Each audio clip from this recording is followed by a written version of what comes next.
Meu nome é Xavier, eu sou italiano, sou padre, moro no Brasil desde 1985 e desde sempre me ocupo da promoção e defesa de direitos humanos. O meu papel hoje é tentar explicar para vocês o que significa direitos humanos. É um tema bastante polêmico, porque vocês sabem que hoje em dia a questão dos direitos humanos é muito criminalizada e seus defensores são considerados frequentemente defensores de bandido. Primeira coisa que eu quero fazer é definição. O que significa a expressão direitos humanos? A expressão direitos humanos indica o conjunto dos direitos fundamentais da pessoa humana. São aqueles direitos essenciais para que uma pessoa possa viver com dignidade.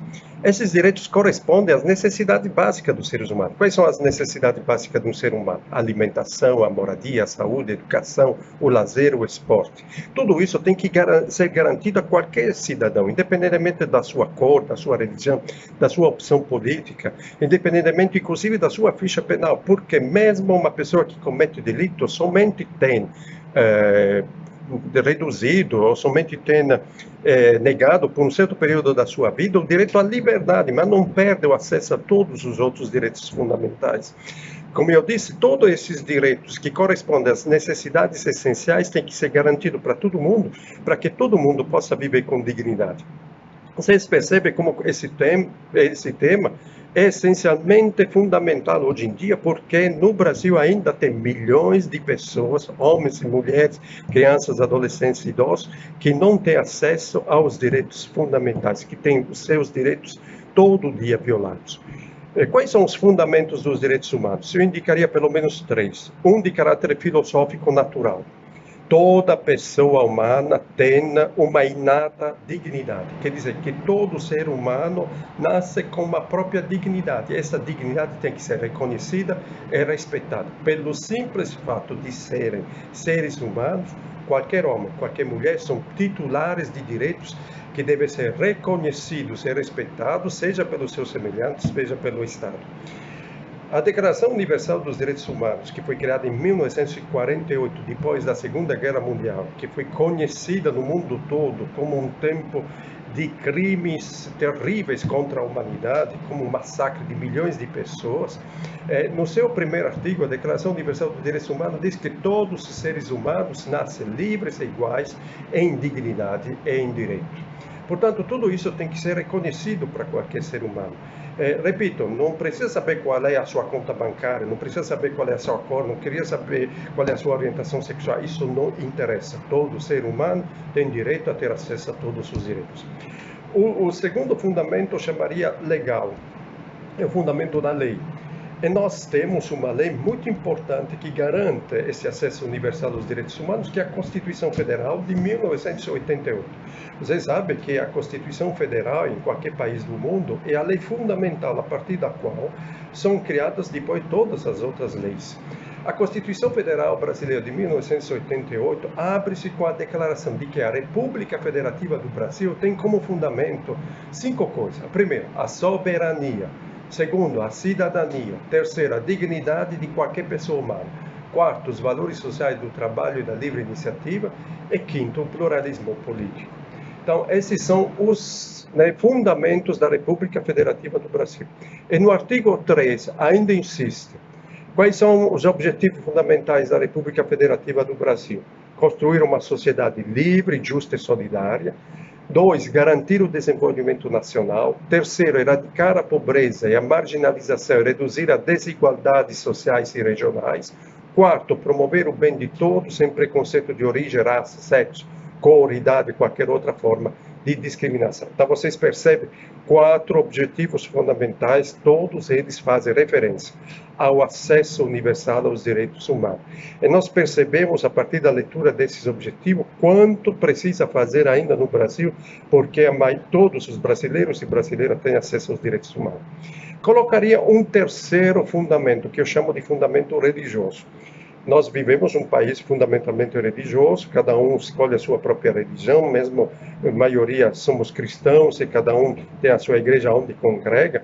Mas é interessante reparar que, por exemplo, para nós que somos cristãos, a dignidade humana é reconhecida fundamentalmente em cada página da Bíblia, sobretudo no capítulo 1 do livro do Gênesis, versículo 26, quando diz que Deus criou o ser humano, homem e mulher, à sua imagem e semelhança.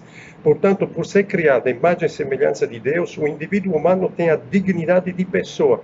E esta dignidade não pode ser nunca violada por nenhum motivo e por nenhuma pessoa.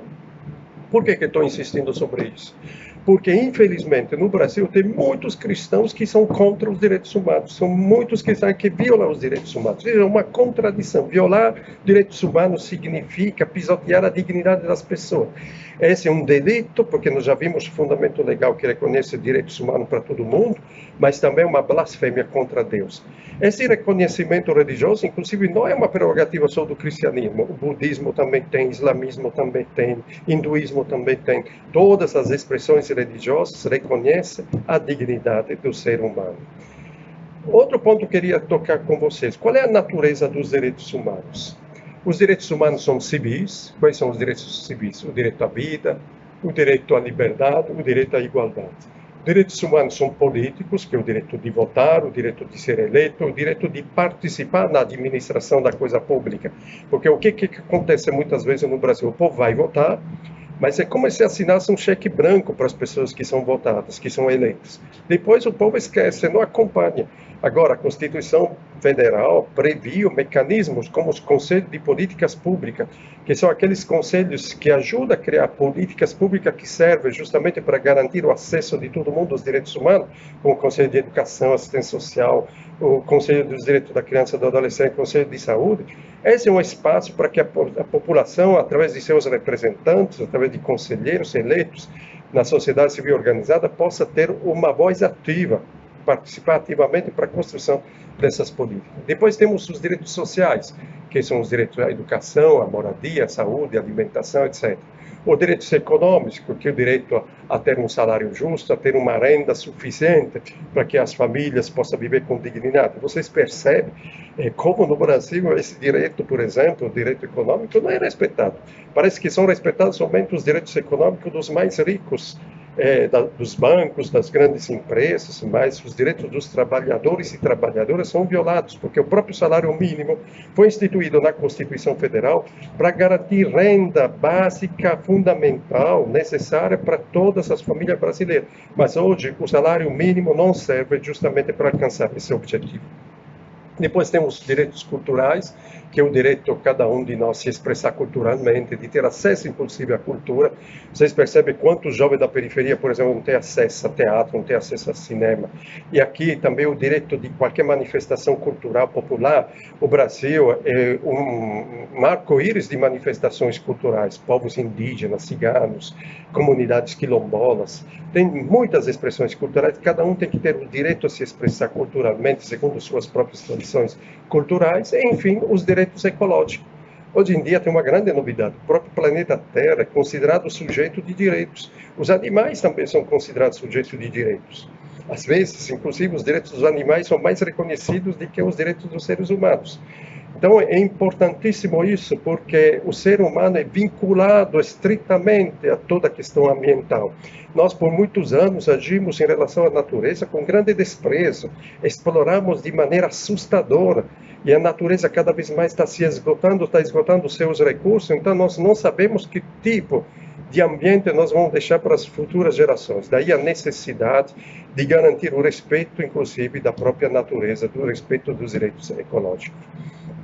Quais são as características dos direitos humanos? Bom, já dissemos, os direitos humanos são naturais, dependem exclusivamente da própria condição de dignidade inata em cada ser humano. Portanto, podemos dizer que nem precisa de leis para garantir isso.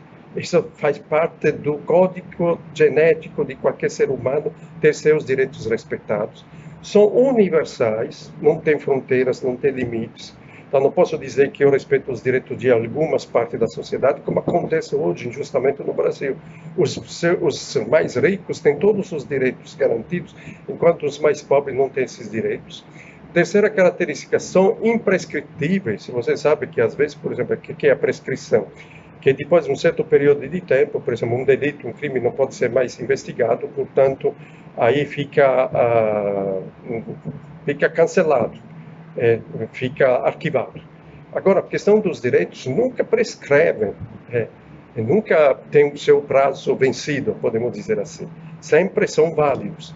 São inalienáveis, quer dizer, eu não posso pegar o meu direito e dar para o outro, seja em troca de dinheiro, seja assim livremente. Não, não posso. São exclusivamente pessoais, são individuais, são irrenunciáveis, ninguém pode abrir mão, e o Estado não pode abrir mão de garantir esse direito para todo mundo, são invioláveis, ninguém pode violar, ninguém tem autoridade. Quantas vezes, por exemplo, acontece na periferia a violação de domicílio, que é um direito sagrado de respeito ao próprio domicílio. Às vezes as forças de segurança invadem casas da periferia sem mandado. Essa é uma violação de direitos humanos. Quando você não é atendido num posto de saúde com dignidade, você tem esse direito violado. Quando a sua educação, por exemplo, não é garantida com qualidade, é um direito violado, e assim vai. Não são invioláveis. Os direitos humanos também são exigíveis. O que significa? Não basta garantir no papel. Eu preciso oferecer à população instrumentos para que a população possa exigir esses direitos. Como é que eu vou exigir esses direitos? Através da Defensoria Pública, através do Ministério Público, através do Conselho Tutelar, através de todos aqueles organismos que são colocados à disposição da população, para que a população, quando tem seu direito desrespeitado, possa recorrer a eles para ter os seus direitos garantidos. São obrigatórios os direitos humanos, quer dizer, o poder público deve atuar de modo a garantir a efetivação dos direitos a todo mundo. São interdependentes, então não pode se chocar um direito contra o outro, um depende do outro. Eu não posso criar um conflito entre educação e alimentação, entre alimentação e moradia, são tudo interdependentes entre eles. Por isso é que todo o conjunto dos direitos humanos tem que ser garantido e são complementares. Quer dizer, não posso eu interpretá-los isoladamente. Porque, repito, como eu disse antes, eu não posso dizer para uma pessoa, estou te garantindo o direito à saúde, mas não tenho como te garantir o direito à educação, ou não tenho como te garantir o direito a uma habitação digna. Os direitos são independentes. Por exemplo, eu posso ter até uma ótima unidade básica de saúde, mas se o povo continua vivendo em condições habitacionais indignas, expostos ao esgoto, expostos a mosquitos ou outro tipo de animais, é claro que aquela unidade de saúde não vai ser suficiente para responder às demandas provocadas da falta de infraestrutura. Portanto, o direito à moradia, o direito a um salário justo, o direito a uma alimentação está estritamente ligado ao direito à saúde, como o direito à educação também está estritamente ligado a um desenvolvimento integral às pessoas, de maneira tal que todo mundo possa viver com dignidade. Portanto, esse é um tema que, como vocês podem perceber, atinge todos nós. E aí vocês percebem como é fajuta aquela argumentação de dizer que direitos humanos são assunto somente de bandidos. Direitos humanos é um assunto que diz respeito a todos nós, como já disse várias vezes. Essa questão de criminalizar os direitos humanos é uma estratégia das oligarquias que por séculos negaram o acesso fundamental aos direitos fundamentais da pessoa humana, e aí criminaliza os direitos humanos e seus defensores para impedir que o povo tenha acesso. O que incomoda o povo, sobretudo os mais ricos, mais poderosos, a partir da Constituição Federal de 1988, foi aquela de garantir que todo mundo tem direito a ter acesso a todos os direitos humanos. Inclusive, eu não tenho medo de dizer isso, eu faço parte da pastoral carcerária, da pastoral do menor, acompanho os adolescentes privados de liberdade, inclusive a população encarcerada. É claro que eles têm que pagar, portanto, ninguém de nós é defensor de bandido. Eu passei a minha vida toda e passo a minha vida toda arrancando jovens, adolescentes das mãos do crime organizado, das drogas. Eu quero que a nossa garotada viva com dignidade como cidadão. Portanto, eu não tolero violência, porque a violência é uma violação de um direito fundamental, que é o direito à vida, a viver com dignidade.